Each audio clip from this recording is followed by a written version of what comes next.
Hi everyone, I'm Bhante Sujato and welcome back for another Dhammathreads. And this time we have the great honour to be speaking with Aunty Frances Bodkin of the Dharawal people.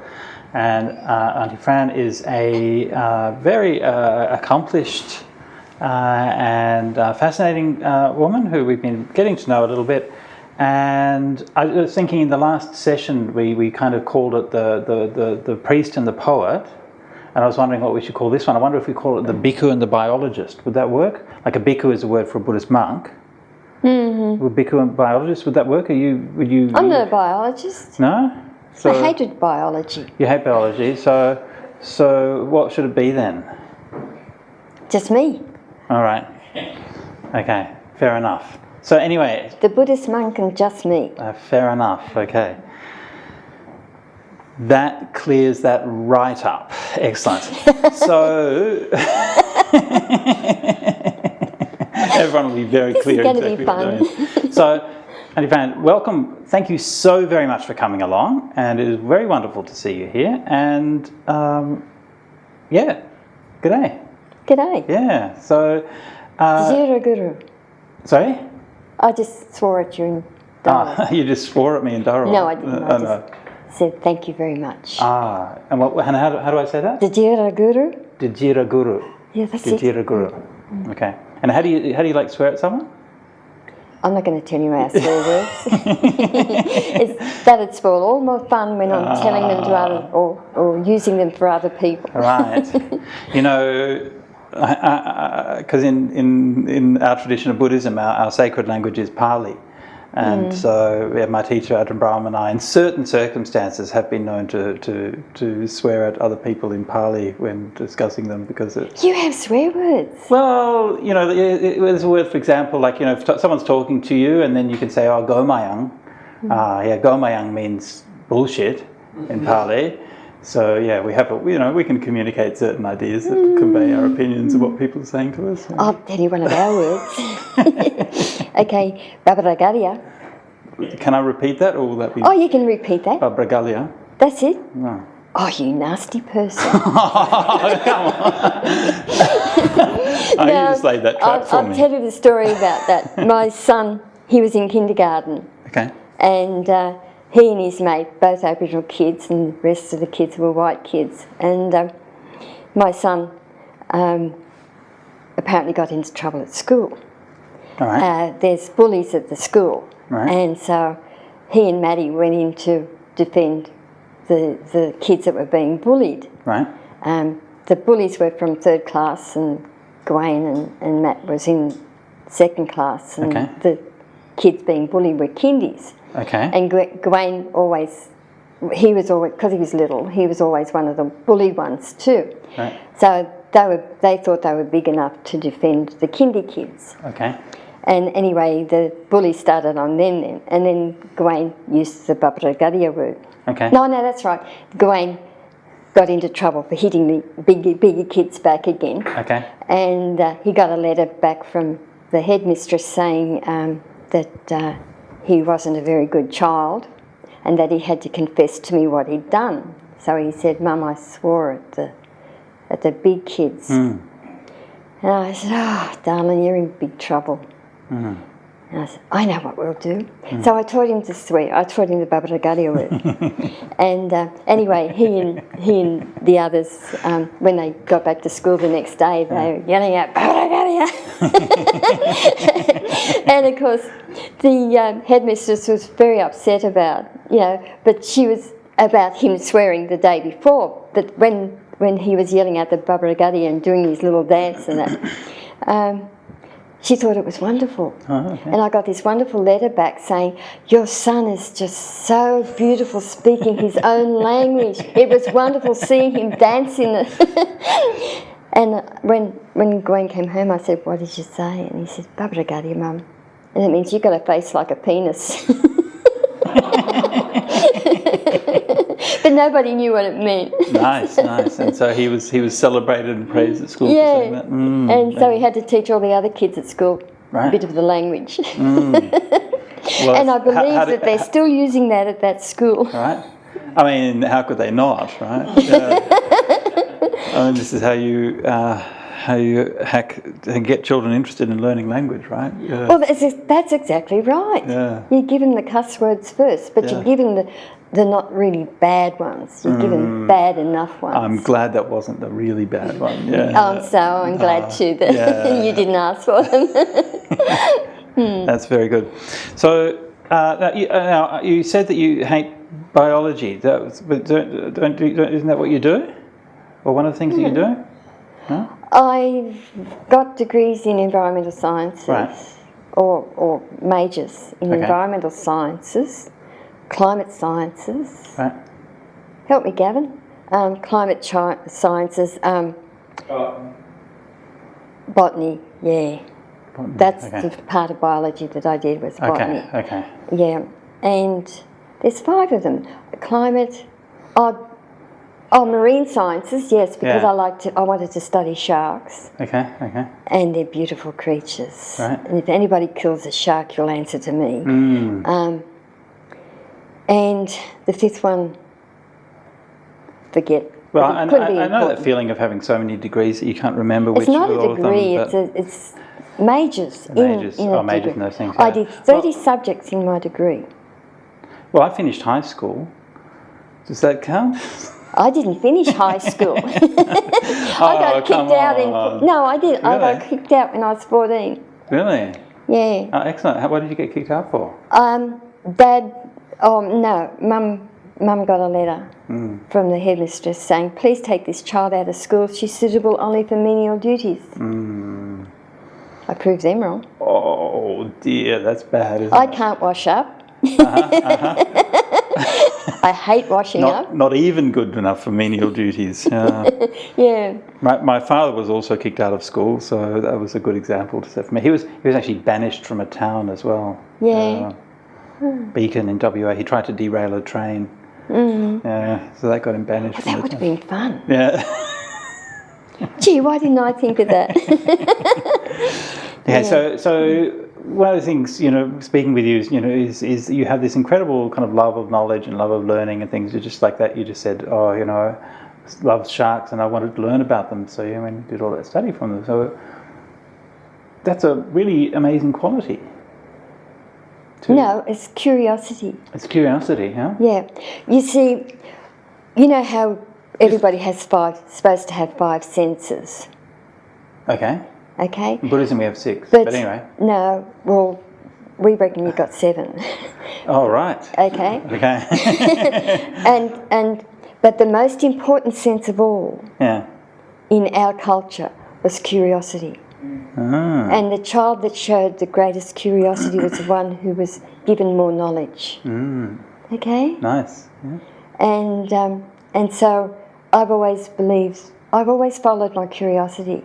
And because sharks, actually Mum started it all. When I was a little kid, she took me down to Tempe Bridge, and in those days the Cooks River had a sandy bottom, a lovely white sandy bottom. Okay.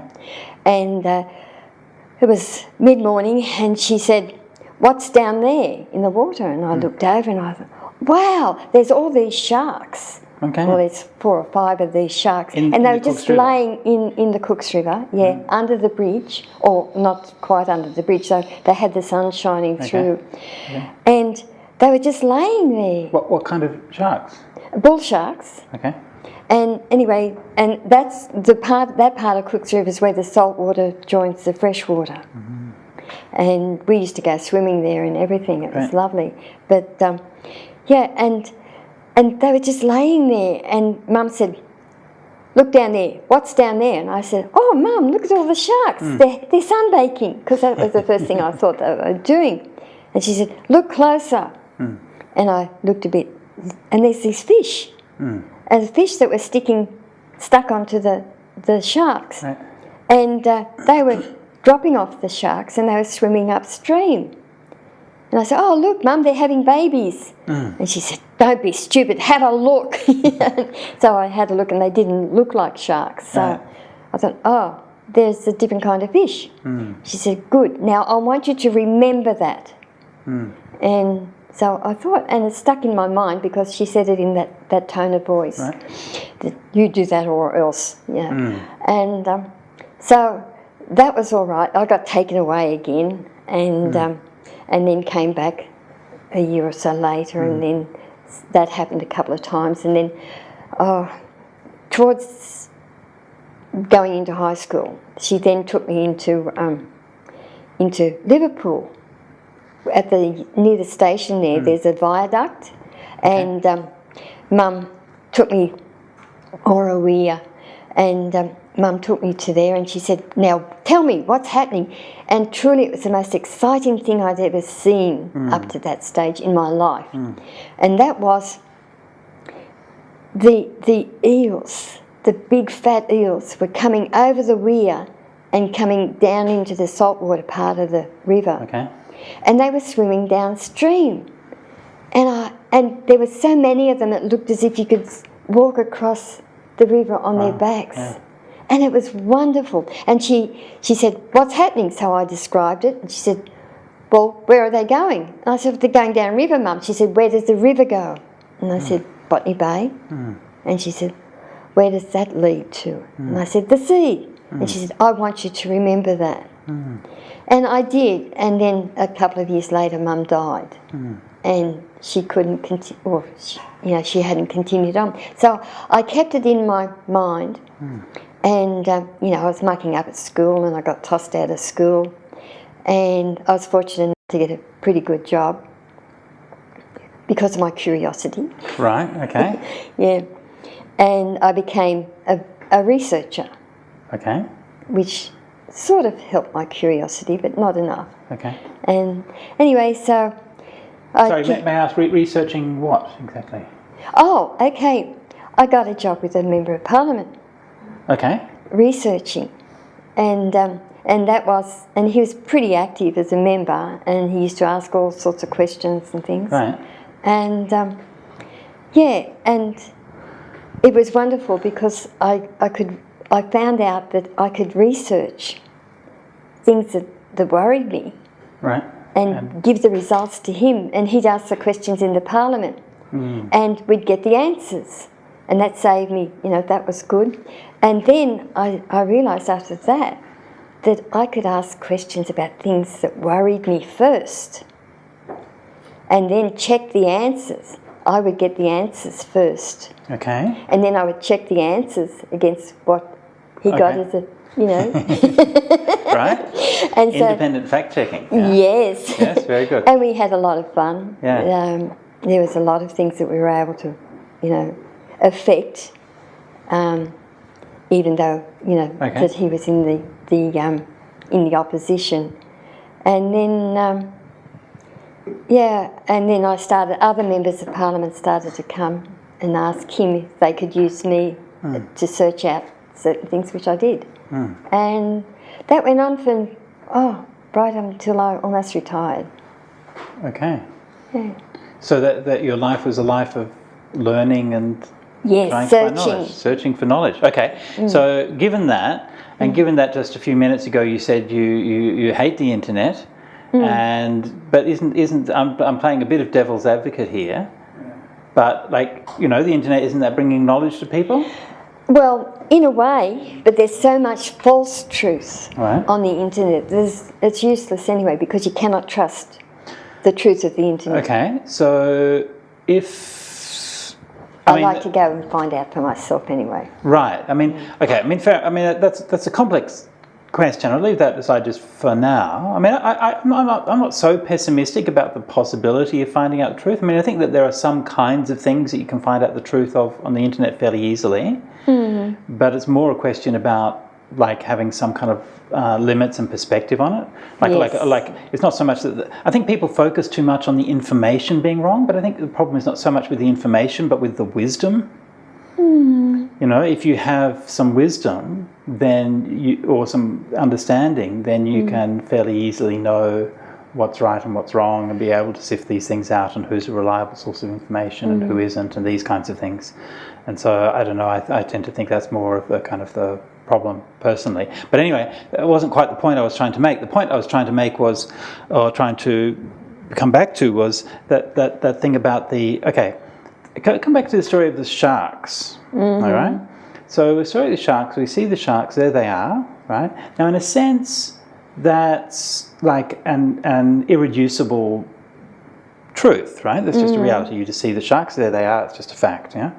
But to give some kind of meaning to that, we have to bring our own understanding. Yeah? And that's what your mother was pointing to by getting you to keep on inquiring as you inquire what is actually going on. And that is not necessarily so certain, right? I mean, it's certain that the sharks are there. It's not so certain what are they doing, right? See the point that I'm making? Yeah. So like in that kind of knowledge that we learn from experience, from the environment, from the people around us, we get through our senses, but then somehow there has to be a faculty of understanding and a faculty of wisdom that actually makes sense of that and gives that meaning. Well, what it was those two episodes with the sharks and with the eels were totally, I knew that there was a link somewhere. Right. Right? I didn't know where. Right. Except that they were both water creatures. Right. And when I got my job, it was fairly well paid, which meant that I could finally go to university. Right. Okay? And so give us some perspective. So this is what year, roughly?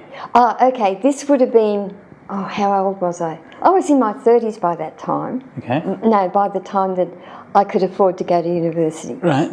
Right, and... so what year are we talking? What years? 1966. 66. That was the year I was born. You poor thing. You missed a whole lot of fun. Did I? Yeah. Where was I? Now you've interrupted me. You were just going to university. Oh yeah. So I needed a leaving certificate to get to university, and I hadn't even done my intermediate certificate. Right. And I thought, I've got to do something here. So I went to an evening school, the Sydney Girls' School. They ran an evening school at night, and I went there, and I told the guy that I wanted to do my intermediate certificate. He took my £2, and yes, it was £2 then. Yeah, took my £2, and he said the room on the right. Now I'm left-handed, and I had great difficulty telling which side is my right side and which side is my left side. Okay. And I went into the wrong room, and that was in May, and I sat down and I started learning. It was fun. It was a lot of fun, and there was a lot of great things, that I learned, particularly about the airline strike, because I was having a lot to do with that with the Parliament, researching for the Parliament. Okay. And anyway, so I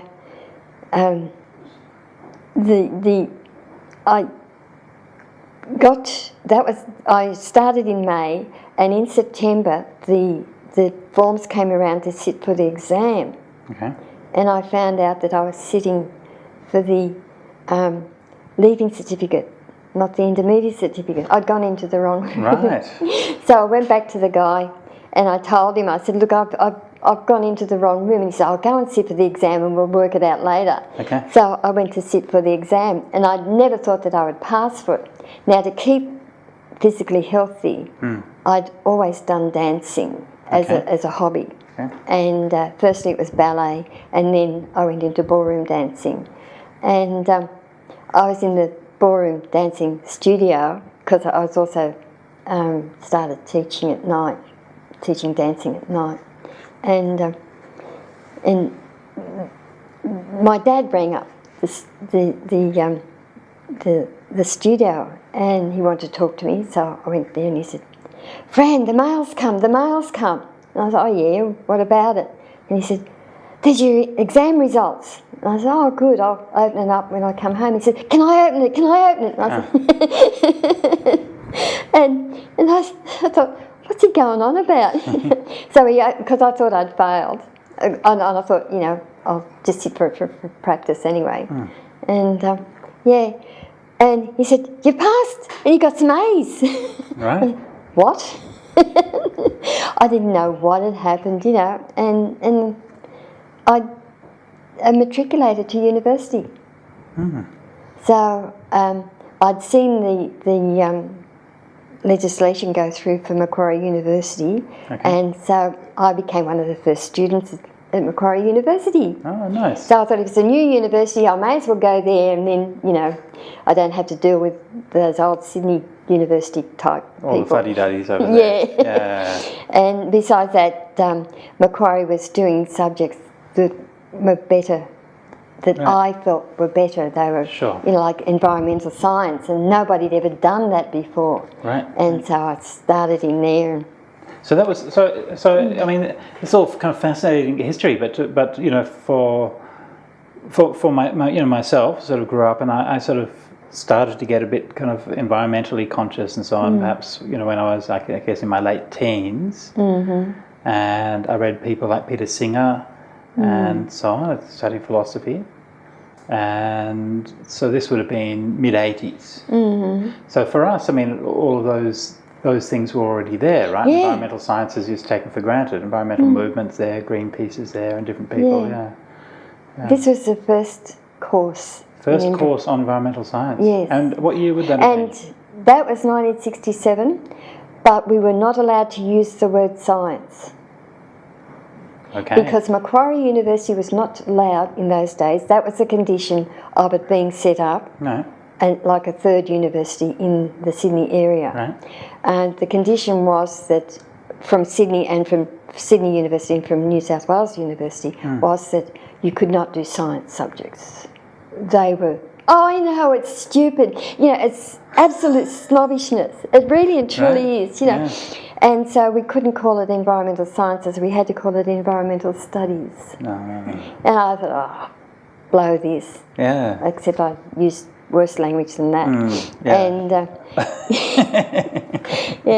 I know what I'm going to do. I'm going to go right through it, and I'm going to, because we were in opposition again, which was really good, and that meant that I could really hammer the Department of Education, or the Minister for Education, through questions. So I kept getting all the different opposition members to ask these questions.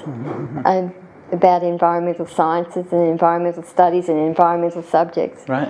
And so. So that's interesting. So I never knew that. So, I mean, from a historical point of view, like that one of the things that would mean was because you were bringing in your perspective that you'd learned from your mother and from your tradition and things like that. And so there was at least something of that voice or that influence shaping the way that field developed. But there was an ulterior motive, you see. Well, of course. I did science because I wanted to learn about sharks. Right. And I knew that with Macquarie, there were subjects there which included excursions, week-long excursions to Heron Island to study the reef or whatever marine sciences we wanted to study. And I thought, sharks. And and that was interesting. So the very first excursion that we had was a wonderful excursion up on Heron, and I happened to talk to one of the scientists there, because at that stage Heron Island was a science base, marine science based place. Okay. Oh, and there were peacocks there. Wow. Okay. On the island. Okay. These huge big peacocks. But we had open showers. Okay. And you go for a shower of a morning and you find yourself in the shower with a peacock. And you're sort of standing there naked and you feel this feather touching you. Yeah, but anyway, that's beside the point. But that was part of the fun of Heron. But anyway, I was talking to the head scientist there, and I was telling him about the sharks at Tempe. And we started to discuss the sharks and that, and I learned I learned scuba diving from him. Right. And I used to sit on the bommies and watch the sharks, the great whites and that. And they just float by and swim by and, you know, have a look at me and you're too skinny, you're only worth a toothpick or something, you know. Right. And they never bothered me. And I thought, yeah, this is wonderful, you know, this is great.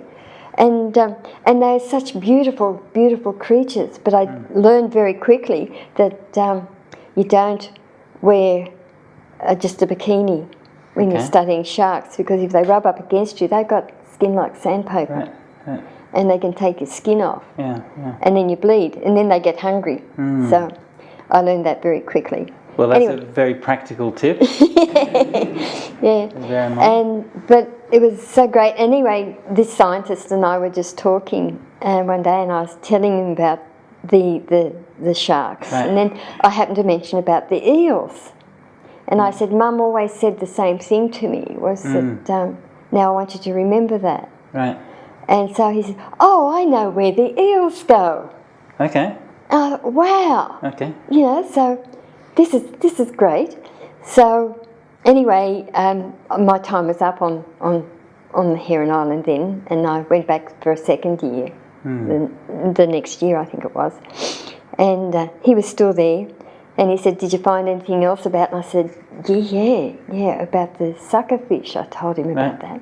And he said, oh, I know where they go, and it's the same place. So we borrowed the Matthew Flinders, which was a oceanographic vessel at the time. Okay. And we went out to the Coral Sea at a particular time of year. And there were the suckerfish. Okay. Right? Oh, that's interesting. But also... And how do you know that... Wait a minute. Sorry? The sharks were there, right? Right. And what was happening... Oh, sorry, no, the eels were there. Eels That's were right, there, the eels were there, yeah. And what was happening was that the eels were eating the suckerfish.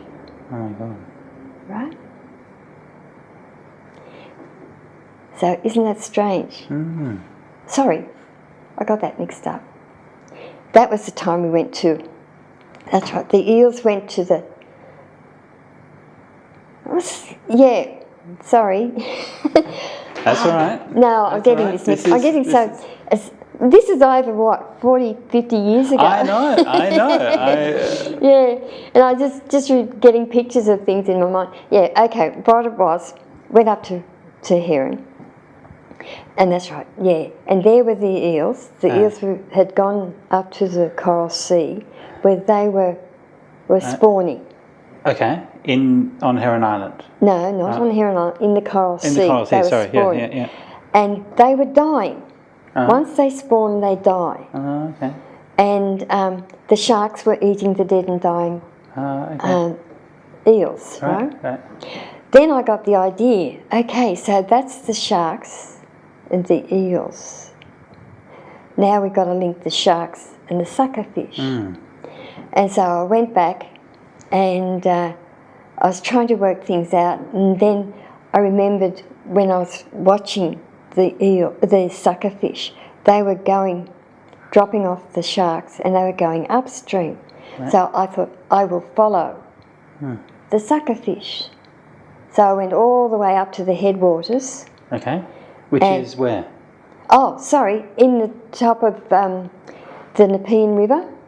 Okay. Right, where the Nepean River and all the other, or most of the other rivers in the Sydney Basin join into the Nepean, which then comes out through Broken Bay. Right. And, yeah.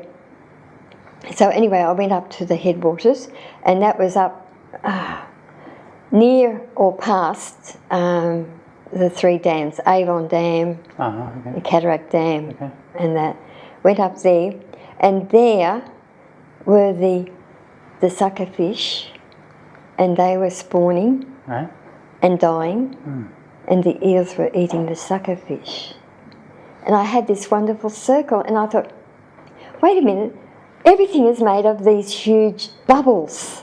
You know, all we have to do to get the secret of life is to trace all the bubbles. Okay. And that's what I've been doing for the rest of my life. Amazing, eh? Yeah. Yeah. So you follow those stories through, and you're seeing things, following it through the landscape, and then learning about how these different things interconnect when they're doing it. Yeah? Yes, and then... And all of that has to be fueled by some kind of passion to know and to understand. No, curiosity. But that's the same thing, yeah? No, it's just curiosity is one word. What you're using is a whole lot of words, which means the same thing. Fair enough. And right, but my point being here that I'm trying to get to, and excuse me if I'm using too many words, but point being that that there's a kind of that growing in knowledge is something that happens slowly and through time and through persistence, and so it has to be through following through those connections and piecing together a story little bit by little bit from that. Yeah. And there's so many of them. Yeah. You know, like at the present moment, I have a passion for associations, plant associations. Right, you mentioned that last time we spoke. Yes. Yeah. So tell us about that. The associations. Oh, they're wonderful. The associations sound like, in a way, in like one space, the same thing that the other story talks about over a large cycle. Well, these are sort of one space. Yeah. But there are also, and I haven't yet discovered. See, I've got to live another 100 years, I think. I know, right? Yeah. And but what it is with the associations, they're plant associations, and it's the relationships between different kinds of plants working together that produce the medicines that used to heal us, or they still will heal us. But you know, we go to the chemist now and pay money to sort of heal you. But the plants growing together, and if only we could do this, they grow together and they are not so much dependent upon each other, but they work together. Okay? Right. For instance... That's an interesting distinction, though. Yeah. Well, they have to. Yeah. To survive. Yeah.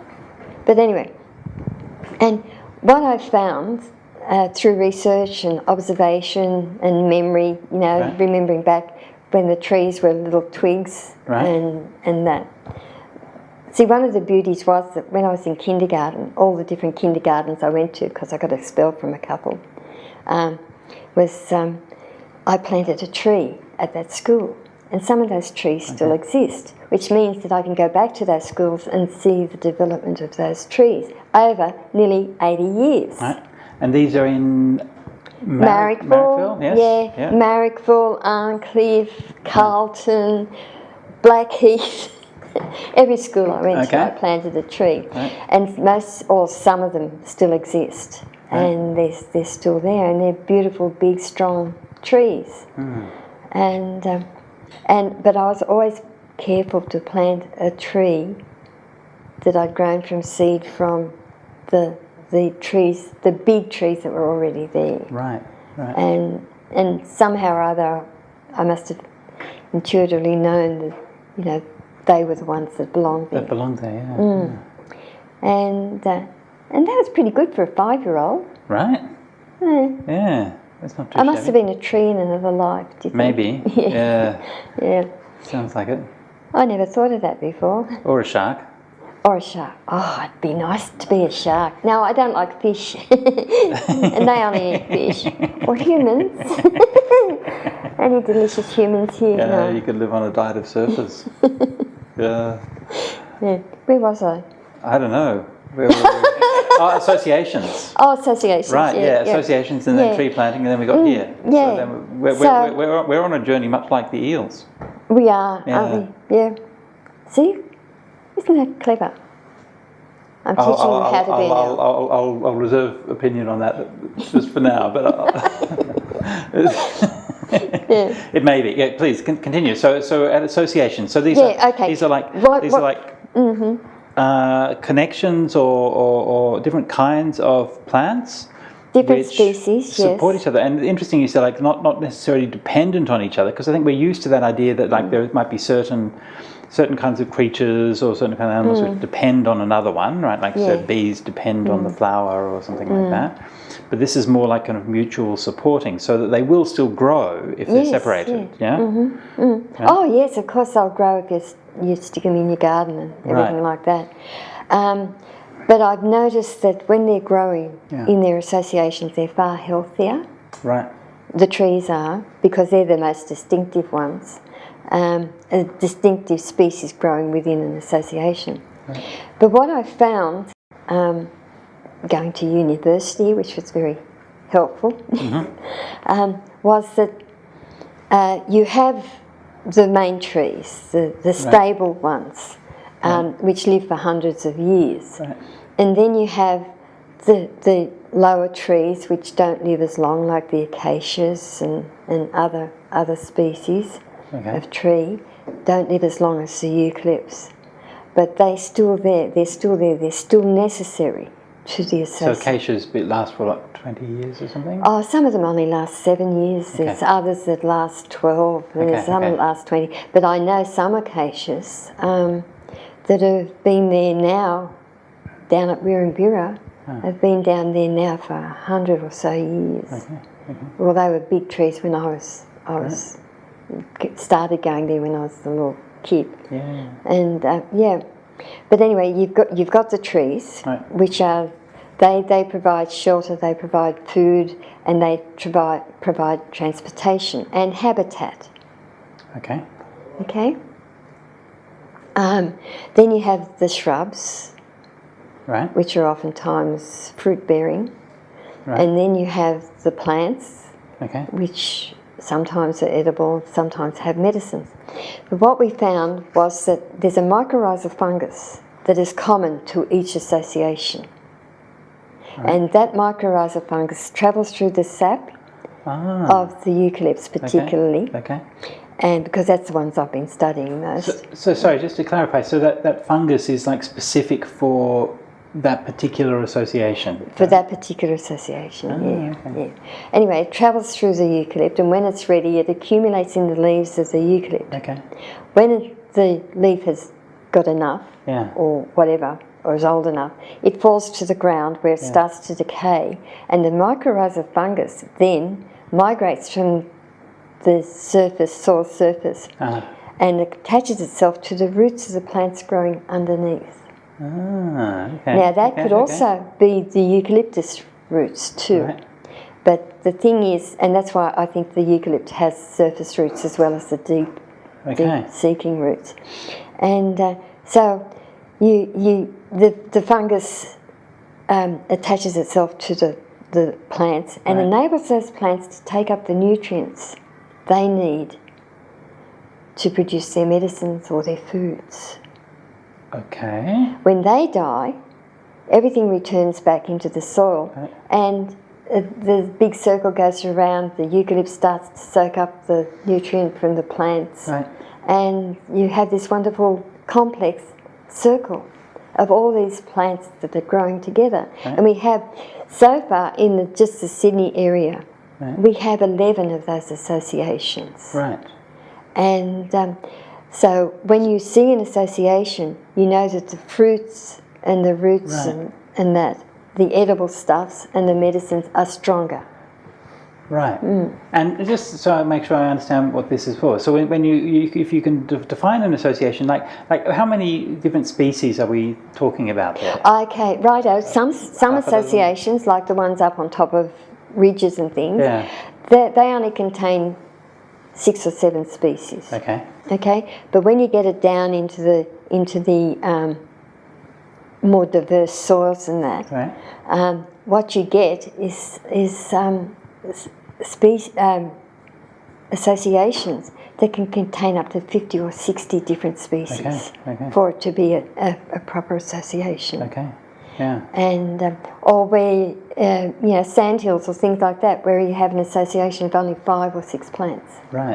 And so and how is that defined? Like, how do you test that? Is that just like observing what's growing in nature, or do they grow plants and test it, or you said they're testing for there's this rhizome, which is the fungus, which is So how exactly do Mycorrhizal fungus. Yeah, mycorrhizal fungus. Yes, that's better. Mycorrhizal fungus. So I've learned some good terminology. It means it's a really tiny little fungus. Can I use that as a swear word as well? That would be a good idea now. That would be excellent. I must teach that to my granddaughter. So, yeah, so I'm just interested, like, how do you, because to me, I mean, the thing is, like, to me, if I go into the bush and I look around, it's just so complicated, right? I mean, there's different trees, and there's so many, well, to me, I'm just saying, this is my little brain, all right? And there's this, you know, there's so many different flowers and different shrubs and animals coming around and try to figure it all out.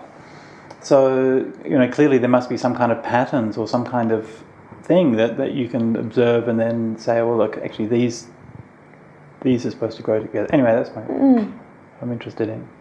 Yeah, look,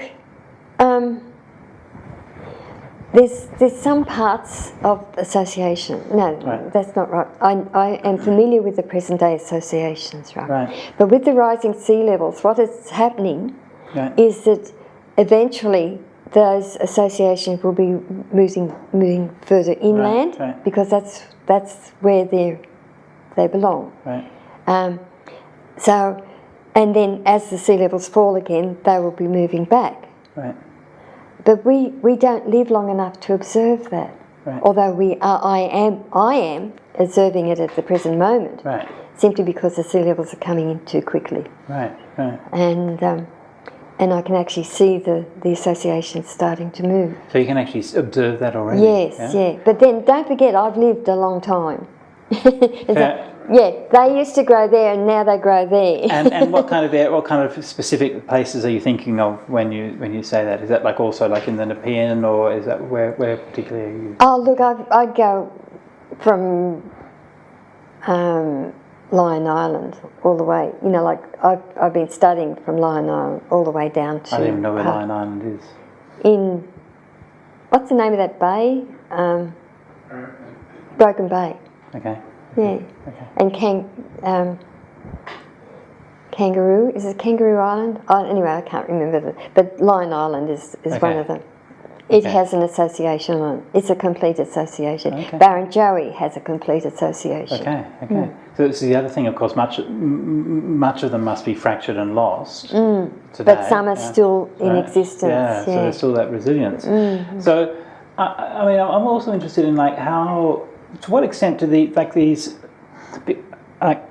I mean, there's obvious parallels between the way those associations go and human culture as well, right? Right, because we also organise ourselves in groups, and we also the different groups have those roles to play, and like the rhizome, something fungus thing. Mycorrhizal. Yeah, so this is like I've really got to teach you. Yes, thank you. And that's like a common element that sort of unites them and brings them together. Yes, so we also have we have groups that have common elements, which might be like a culture or something. I think the mycorrhizal. I only think at this time. I have no proof or whatsoever. All right. But I think the mycorrhizal fungus is also a communicator. Right. Okay. Yeah. And because I'm sure they communicate with each other. Right. So we've made a lot of mistakes too here. Is in Australia is we are using a lot of the Northern Hemisphere practices on our own plants. Right. When I think our own plants are completely different. Like same as South America, the jungles of South America are totally different to the jungles of Asia. Right. And we're trying to treat them all the same when we shouldn't be. They're individuals. Sure. So if you have these associations, and the fungus is like mycorrhizal fungus is He's got it right. is a common element which may be communicating and somehow drawing them together. In that way, acting a bit like human culture is.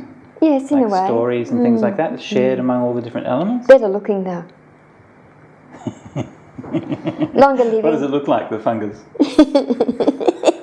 Anyway. Yeah. So my point being, so what I was trying to... You can't eat it. Trying to think about or trying to move towards was the idea was to ask or to see whether that those different functions, whether they actually reflected in the human culture of the people who lived with those associations. I mean, so you can imagine that, there might be, say, certain people who might, specialise in certain, whatever, getting the food from certain plants or preparing the medicine from certain plants or something like that. I mean, I'm wondering to what extent that those biological realities and patterns and relationships reflect in humans' patterns and relationships.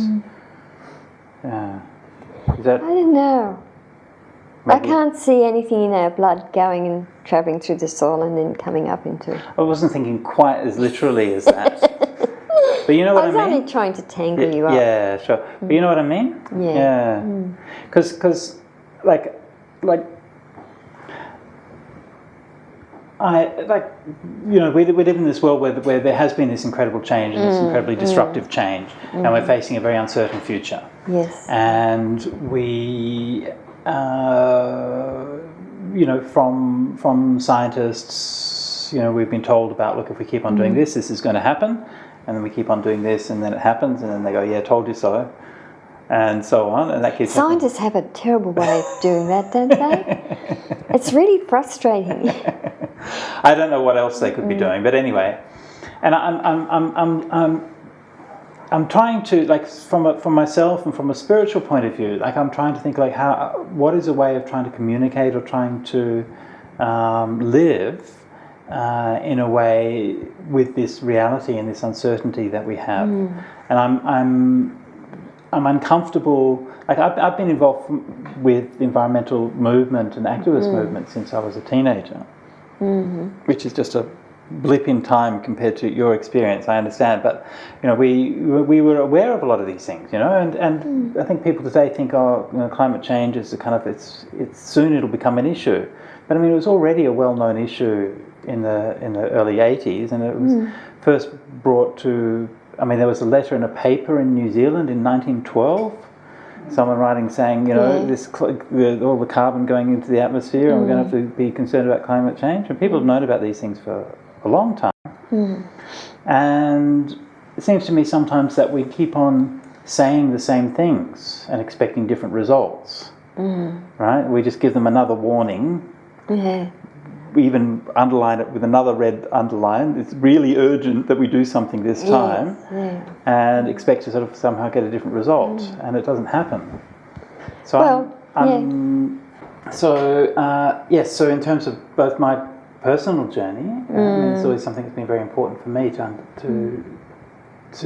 like this feeling that actually this is like so important that we be able to live and we be able to have this air to breathe and water to drink and these kinds of things, and this kind of this feeling that we're kind of running out of time rapidly if we haven't already run out of time. And so for me, it's like, what now? Like, how do we live, and what are the kinds of things that we can learn from how people have lived in the past, and things like adaptation and change and so on. I mentioned when we were talking before, I mentioned briefly that I'd had a chat with Noel Nanup in WA, and he said that it was interesting because when we sat down to talk, he said that the first thing that's most important in our philosophy is impermanence and change.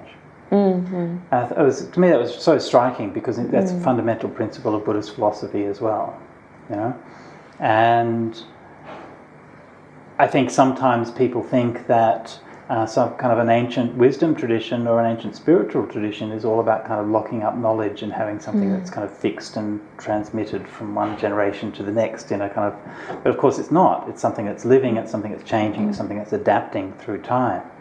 And so we are facing changing times, and we're observing those changing times, and we no longer have to live for 80 plus years to observe those changes. Actually, you can observe them almost on a yearly basis now. So that's the thing that worries me. Right? It's very, very quick, very sudden now. Right? I mean, it's incredible. It's just incredible, and it's. I mean, literally. I mean, I've done a number of articles and so on climate change, and I'm like, okay, well, I'll mention a couple of things that have come up recently just to illustrate what's in the news on climate change, and you can't like note them in a paper fast enough to keep up with the new ones that are published. I mean, by the time you've written a paragraph about one article, then there's another article published, and then there's another one, and then there's another one, and then tomorrow there's another half a dozen more. And they're coming up, so it's incredible. And so we're facing this world where so many things are changing so fast, and we know that we're going to have to adapt, and we will have to change, and human beings are incredibly adaptable, and we have learned to live in incredibly difficult and trying circumstances. So it always seems to me that one of the critical human ability is the ability to work together in adaptable ways, you know, to create a mob that has some kind of, like a mob is always going to have more skills and more resilience and more survival than any individual can. Yeah, we're going to have to stop thinking the way we think now. Yeah. Yeah, I'm just going to tell you a little thing that happened when I was very young, and that started me off on this whole thing. Was when I was, first time I was taken away from my mum and dad. They just grabbed me from school. So, look, Fran, I know this might be, I don't know if this is a painful topic or something to bring in, but some of the people listening to this might not have any background to understand what you mean when you say that. Do you want to? Do you feel comfortable just saying a few words about the context? Yeah, my dad was a scientist. Yeah. My mum was Aboriginal, and the war was beginning. The Second World War was beginning, and Dad became important because of his knowledge of sound. He'd also invented a form of a sound weapon, so he became sort of quite important. I was a kid who was always curious, and I was. Dad had a meeting with all his mates one night. They were all scientists, and they were sitting there in the lounge room, and they were talking about these things called atoms. And I'd never heard of them before, and I wanted to know what an atom was. So I asked Uncle Bob, who was one of the scientists, and I said, "What's an atom?" And he said, "Well, look, love, what it is, it's a little tiny thing. The entire universe is made up," because I knew what a universe was then, is made up of atoms. He said, "You're made up of atoms." He said, "Our solar system, an atom," so that's right, an atom is like a little solar system, a tiny, tiny solar system. It has a sun in the middle, and it has these little planets flying around it that it's like our sun. It looks like our sun and the planets. And the number of planets around will tell you what kind of atom it is and what that atom will do." He said, and when he said that an atom is like a solar system, I started to get worried. Because I thought, I'm made up of all these little solar systems. What if there's people on those little solar systems? Little people, and I'm actually eating them. Right. And I started to panic that I couldn't sleep that night thinking about these little people that I've been eating all my life. Oh my goodness.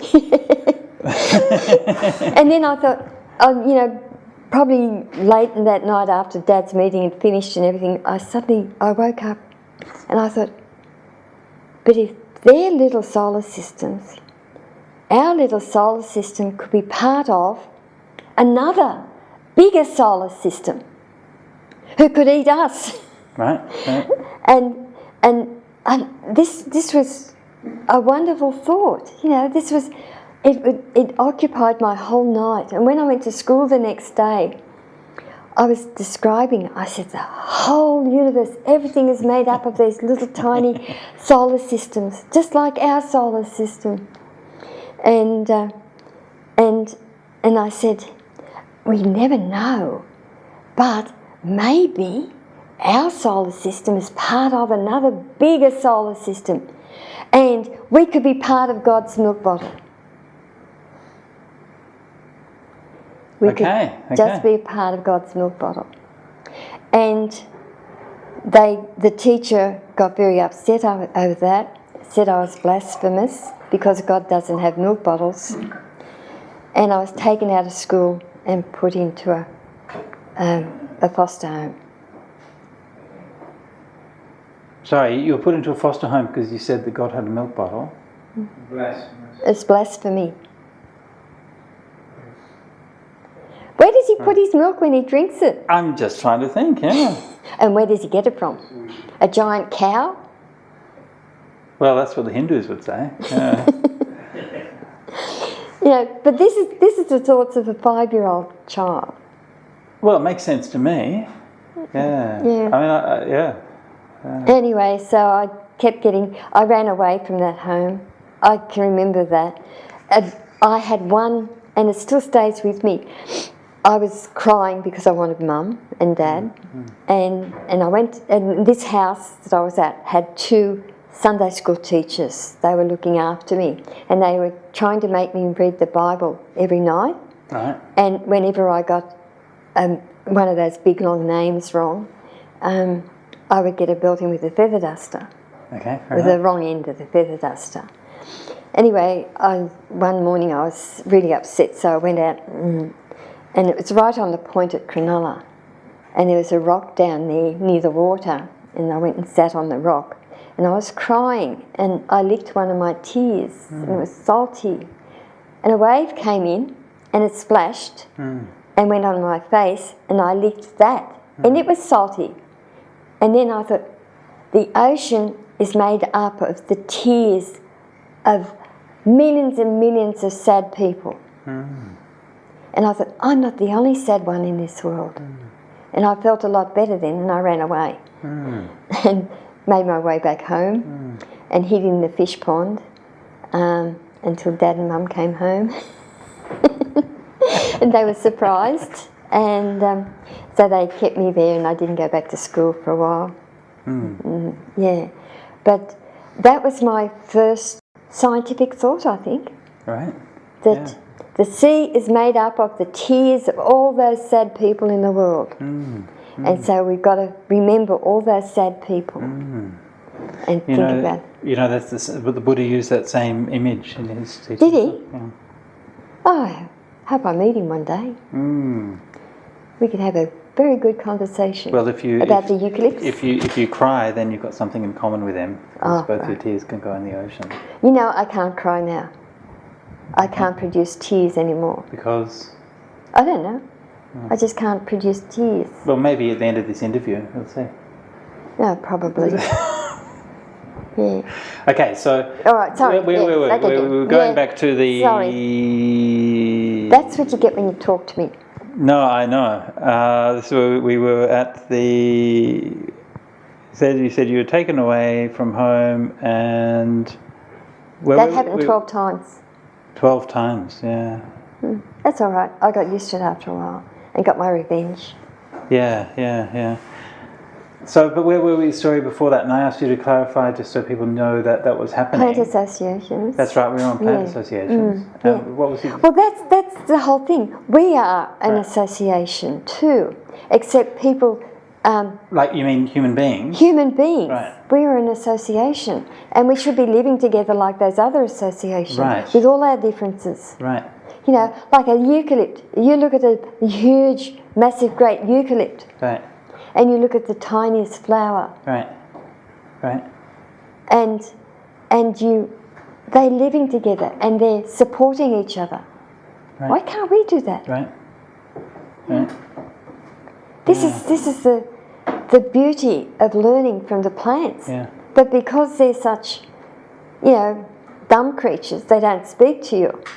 And they don't learn our lessons. Hey, these things live for thousands upon thousands of years.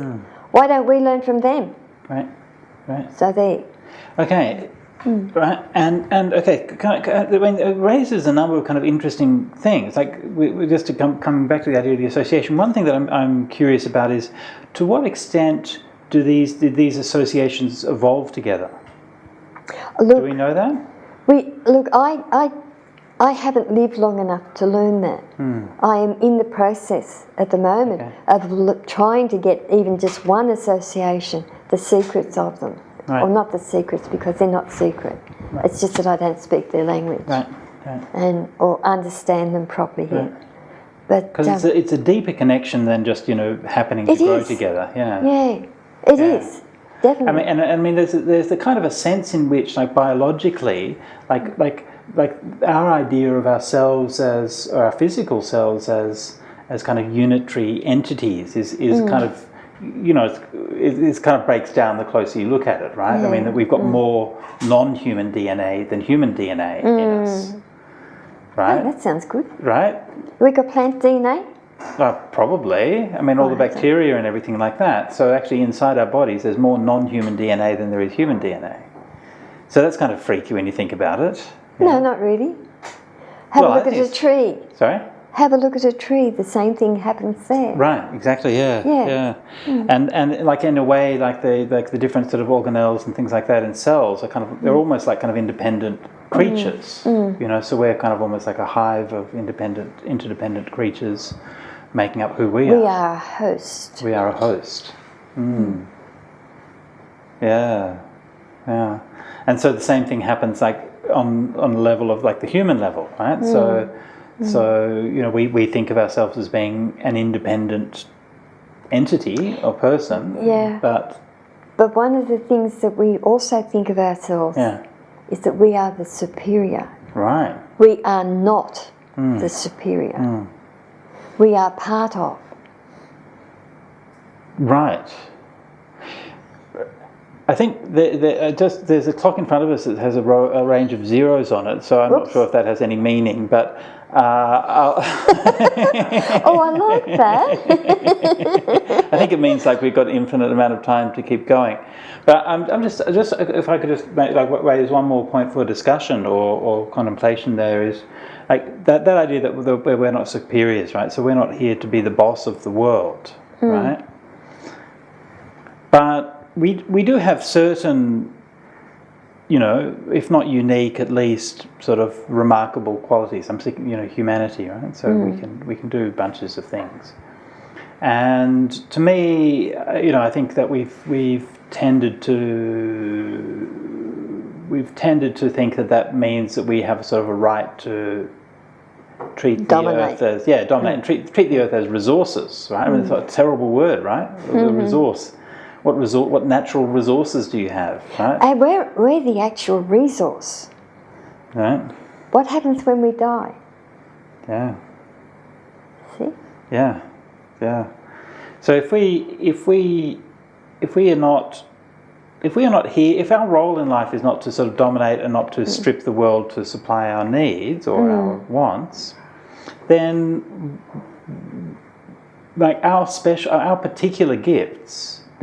They don't necessarily make us better than other creatures. Well, they certainly don't make us better than other creatures, but they give us some kind of responsibility or duty to try or to do something, right? And the way that we live in this world, we have to make choices about how we're going to respond to that world in a meaningful way. That would, I hope, mean that we leave the world in a kind of better place than we found it. One of the things I think we should start to realise, and we should also start teaching this or preaching. I don't know. I can't preach anyway, but is that we are part of, and a very small part of a whole of this earth, right? And what we are doing is we're like a disease. Or we're acting like a disease at the present moment. And I think that's our education system actually, because I know when I was at school I was taught to be part of that disease, that use the earth, use the resources of the earth and make a profit. Right. And we should be or hopefully in the future we can bend humanity to a pathway that will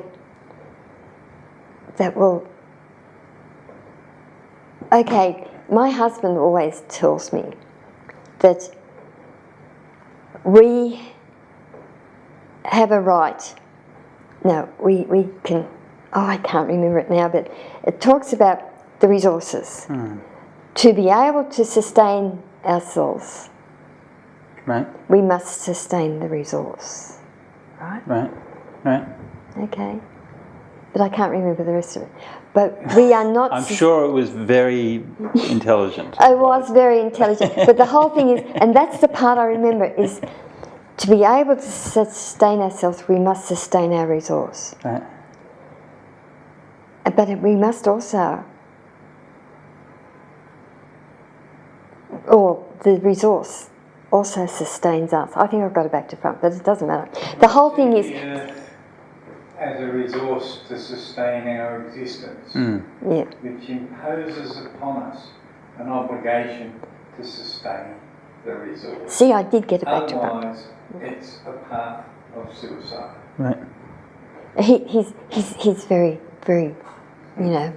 Thank you for that. Intelligent. That's good. Yeah. That's good. Interruption, you can edit that out. No, sorry. And that's the point that I was trying to make there. So Yes. yeah, We are part of...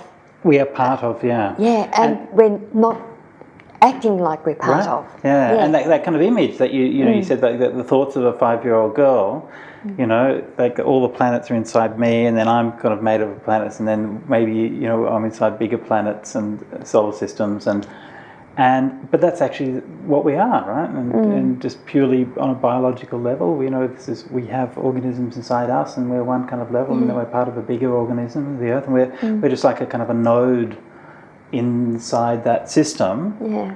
And but our special quality is that we have an ability to choose and to affect, you know, through our technology especially. And so we need to start making some wiser choices. Yes. Yeah. Yeah, I often think way back to that time when I was, you know, charged with blasphemy. And I often think that what would have happened had I not done that, Had not said that, blasphemed. if I hadn't thought those evil thoughts, you know. And I probably would have been a housewife.